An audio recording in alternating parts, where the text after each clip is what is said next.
You know, I've got about 50 texts on my phone saying survive in advance, and that's exactly what we did tonight. Very, very good Florida Gulf Coast team, extremely well coached. That guy can coach with anybody in the country, I promise you that. He has his team well prepared. We knew going into the game that it was a very tough guard for us in the fact that they spread you out, they drive so much, they shoot so many threes.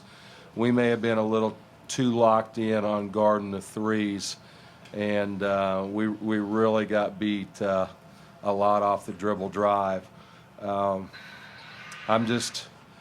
happy right now that we advanced. It's one of those games in 36, 37 years of coaching that you kind of look at and go, how did we win that game? But these kids didn't quit when we were down 10 or 12 in the second half, continued to make plays, and just found a way to win at the end, and I'm very proud of them. Questions for student athletes? Starting with Jeff. Tiffany, I guess they say sometimes you save your best for last. You hadn't made a field goal all day, but then and you had eight turnovers. But tell me about the game-winning basket. I think it was like 41 seconds to play. Can you talk me through that play, and did it finally feel good to make one? Well, thank you. You know, sometimes you just have those games. You can't really do anything about it. You just have to keep pushing for your team. And, you know, 8 turnovers, that's really bad for a point guard. You know, I was playing too fast. I should have played it more under control. But we won, and we're moving to the next game. So I think it's just one of those things you can't dwell on it, and you have to move to the next one. The play, though, I'm talking the layup, you know, your basket that proved the game. The layup. You talking about the layup? Are you talking about? That one you went all the way through the middle. You made that last layup.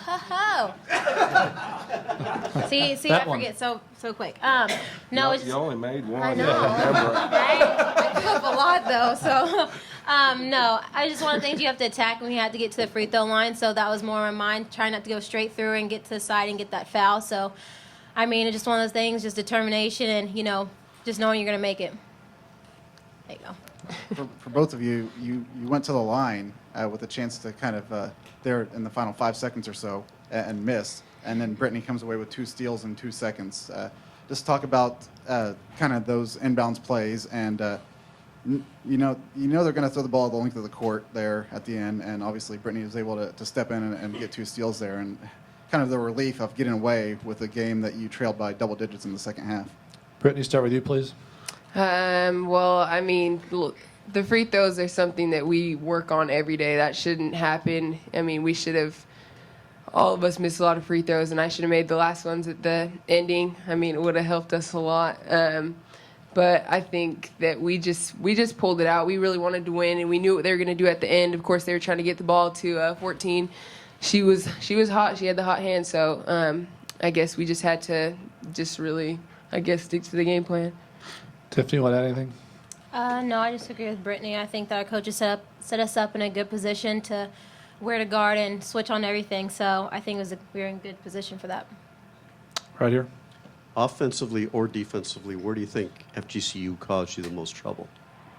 Tiffany, let's go with you first. I think offensively, just drives. I think we weren't moving our feet, and they're really getting us off the dribble, and I think that's what hurts the most. So, Brittany.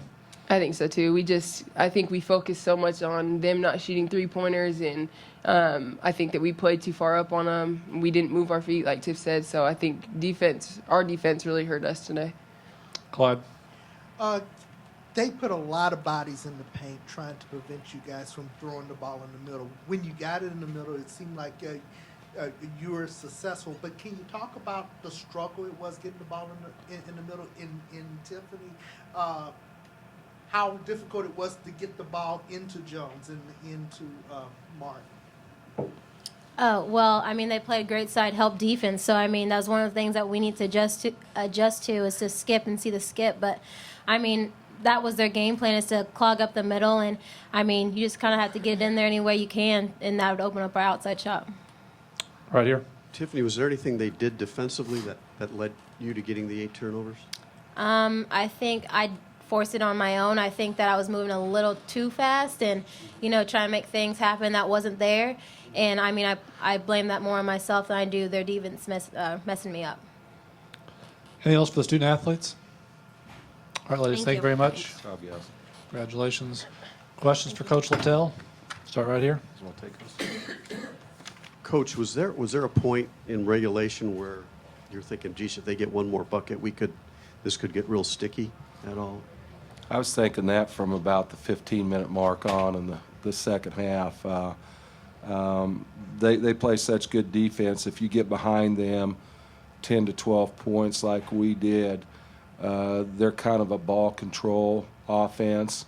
They're so well coached in the fact that they'll run the clock all the way down to wait for you to make a mistake. So by falling double digits behind, it was really tough coming back because they don't shoot the ball in a hurry.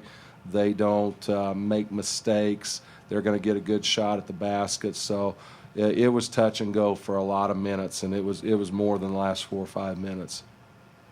Coach, when you look at the first half and you're up 20-9, they missed a bunch of layups. Now looking back with a 1-point win, how fortunate is it that sometimes that's the way the ball drops and they missed? I think they missed 12 layups in the first half. Well, I told that their coach. I said, you had the shots to win the game, and some of their kids just missed wide open layups, and we're fortunate. We're very fortunate, and we realize, I've been in the game long enough to realize the shots that we gave up and how many shots at the rim that they had.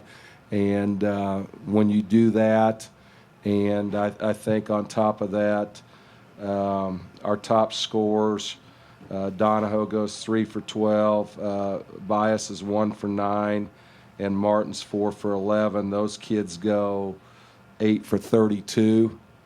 Our top 3 players go 8 for 32. I feel very fortunate to get a win.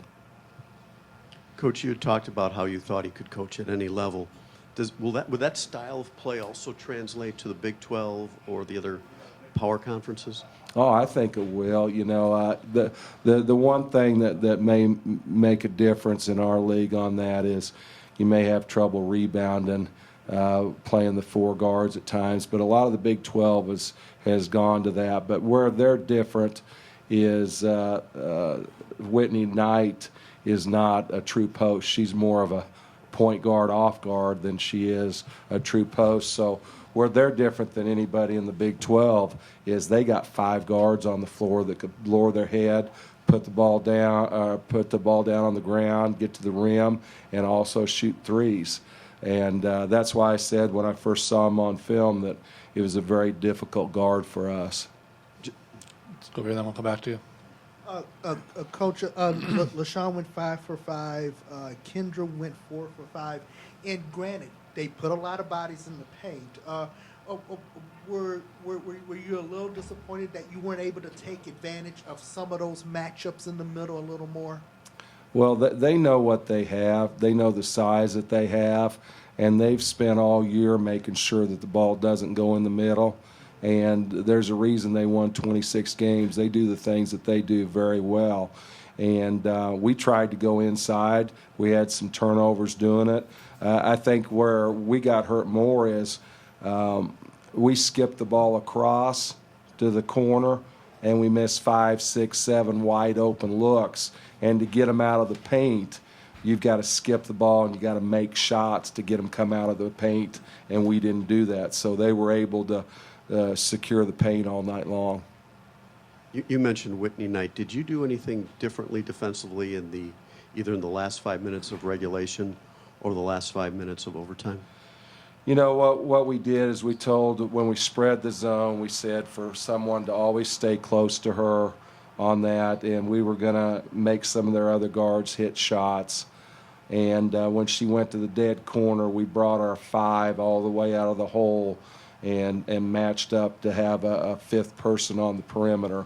We call it a short slide. We go out to the corner, and our forward replaces the post down low. So that was the adjustment that we tried to make. We lost her twice in transition, and she hit 2 quick threes, and I think that took the game close to a 10-point lead right then. And we just we're determined not to give her any more open looks. Is there one more question from anybody? All right. Thank you, you Coach. all.